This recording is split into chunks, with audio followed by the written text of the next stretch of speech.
নমস্কার সবাইকে এবং সবাইকে জানাই হ্যাপি নিউ ইয়ার।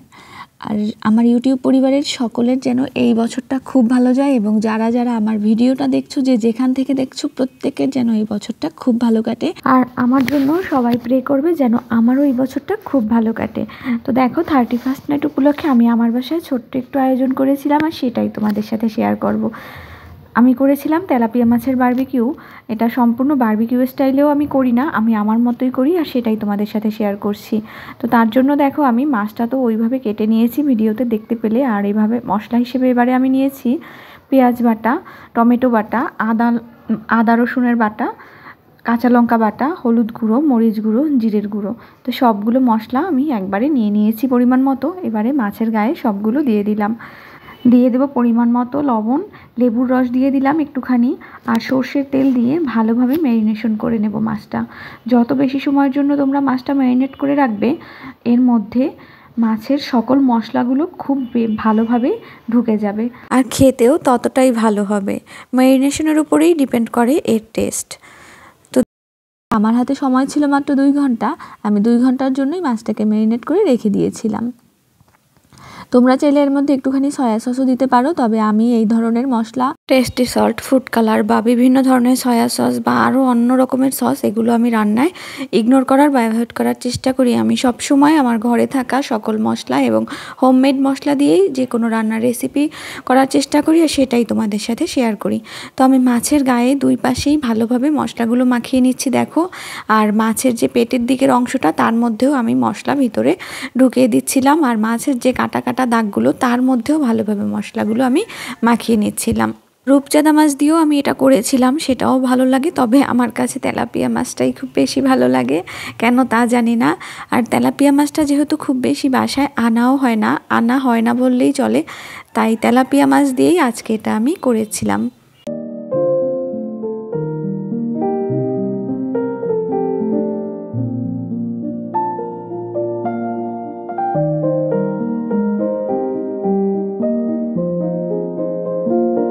যাই হোক, মাছটা ম্যারিনেট করা কমপ্লিট। এবারে আমি ঢাকা দিয়ে 2 ঘন্টার জন্য রেখে দিচ্ছি। তো 2 ঘন্টা পরে আবার আমি তোমাদের সাথে শেয়ার করছি। এভাবে তোমরা কিন্তু নান বা রুটির সাথে খেতে পারো। তো আজকে আমি রুটি করেছিলাম বাসাতে, আর তার সাথেই আমি এভাবে আয়োজন করেছিলাম। তো দেখো মাছের 2 পাশটাই তো মশলা মাখিয়ে রেখে দিয়েছিলাম, সেটা তো দেখতেই পেলে তোমরা। তো এবারে ঢাকনাটা তুলে আমি মাছের গায়ে থেকে এক্সট্রা মশলা তুলে নিচ্ছি। আর এক্সট্রা এই মশলা সহ যদি তেলে আমি দেই তাহলে মশলাগুলো সব পুড়ে যাবে, আর তাই জন্যই আমি মাছের গায়ের থেকে মশলাগুলো তুলে নিচ্ছি। আর এখানে দেখো আমি প্যানে তেল গরম বসিয়ে দিয়েছিলাম, অবশ্যই ডুবো তেলে ভাজতে হবে মাছটা। এই স্টেপে এসে অনেকে অনেক রকমভাবেই করে, তবে আমি মাছটাকে ডুবো তেলে ভেজেই নেই। তো প্যানটা ভালোভাবে গরম হওয়ার পরে মাছটা সাবধানে তেলে আমি ছেড়ে দিলাম। তো অনেকে আবার এই জায়গাটাতে বারবিকিউ একটা ফ্লেভার বা স্মোকি ফ্লেভার অ্যাড করার জন্য মাছটা ভাজার পরে কয়লা দিয়ে দেয়, এর মধ্যে ধোয়া ওঠা কয়লা। তো আমি কয়লাটা অ্যারেঞ্জ করতে পারি না, কারণ আমার বাসাতে কয়লাটা থাকে না। তো যাই হোক, আমি আমার মতো করেই করি। রূপচাঁদা মাছ দিয়েও তোমরা চাইলে এটা করতে পারো, তবে তেলাপিয়া মাছের বারবিকিউটাও বেশ ভালো লাগে। তো দেখতে থাকো ভিডিওটি শেষ পর্যন্ত।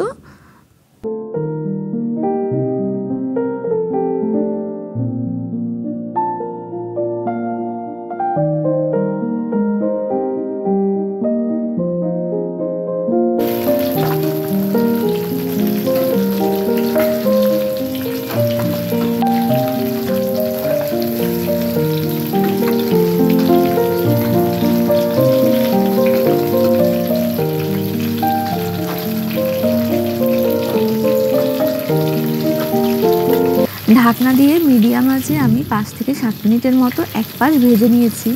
তো এবারে খুন্তির সাহায্যে আমি মাছটা প্যান থেকে একটু ছুটিয়ে নিচ্ছিলাম, কারণ বলা তো যায় না, নিচ পাশটা লেগে যেতে পারে। তাই জন্য আগে খুন্তি দিয়ে সাবধানে আমি মাছটা একটু সরিয়ে নড়িয়ে দেখেছিলাম। তো যখন দেখলাম যে না, এটা একটুও লাগেনি, তখন আমি ভালোভাবে সাবধানে উল্টে দিয়েছি। তো তোমরা দেখো কি সুন্দরভাবে ওই পাশটা আমার হয়ে গিয়েছিল। তো এবারে আমি আরেকটা পাশ ঠিক একইভাবে একই সময় নিয়ে ভেজে নেব। এটা ভিতরে কিন্তু পুরোপুরি সিদ্ধ হয়ে গিয়েছে। তো দেখো আবারও মিডিয়াম আঁচে আমি ঢাকনা দিয়ে মাছটা কিছু সময় এভাবে তেলে রেখে দেব।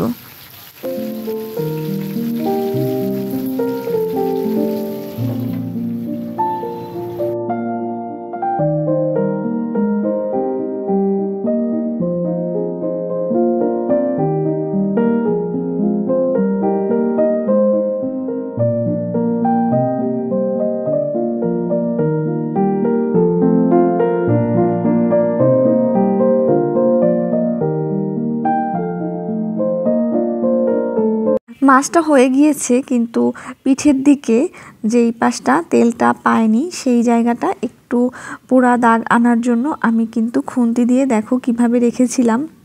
তো এবার সব সাইড সব দিক থেকে সুন্দরভাবে হয়ে এসেছে এবং চতুর্দিকেই পোড়া পোড়া একটা দাগ লেগেছে। তো এবারে আমি মাছটা তুলে নিব।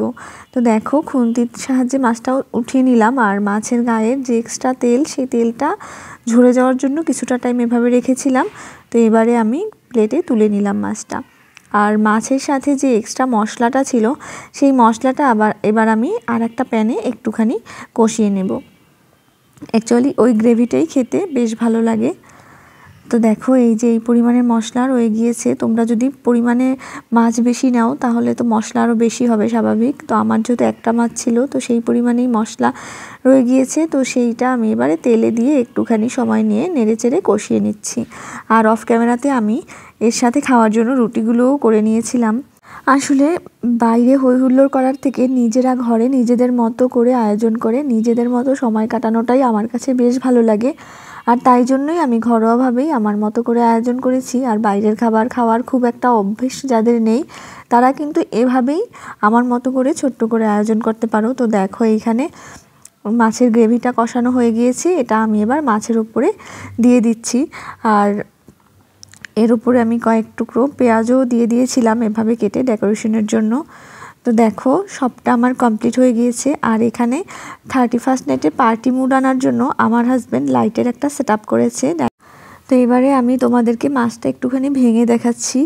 মাছটা সম্পূর্ণ ভিতরে কুক হয়ে গিয়েছে একদম পারফেক্টলি। আর খেতে কেমন হয় সেটা তোমরা বাসায় ট্রাই করে জানাবে। তো আজকের ভিডিওটা ভালো লাগলে লাইক কমেন্ট শেয়ার করে সাবস্ক্রাইব করতে ভুলবে না। আর বিদায় নেব এখনই আমি। আর সবাইকে again happy new year. Tata সবাইকে।